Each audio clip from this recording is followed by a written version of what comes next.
भक्तीच्या 9 पायऱ्या किंवा भक्तीचे 9 प्रकार सांगितले.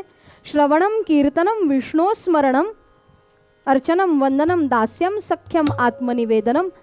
या 9 भक्ती जो जाणतो तो शुद्ध, असं तुकोबांनी म्हटलं. खरं तुका म्हणे नवविध भक्ती जाणे तोची शुद्ध. आपण म्हणू त्यात काय अवघड आहे. तुम्ही आत्ता श्लोक म्हटलात, आम्हाला पण माहिती आहे, आम्ही या 9 भक्ती करतो म्हणजे आम्ही शुद्ध झालो का? एक शब्द अभंगाच्या चरणामध्ये महत्त्वाचा असतो. त्या चरणामधला तो शब्द घ्यायला हवा. तुकोबांनी नवविध भक्ती जाणे असा शब्द वापरला. जाणणे हा शब्द मराठी भाषेमध्ये कसा वापरला जातो?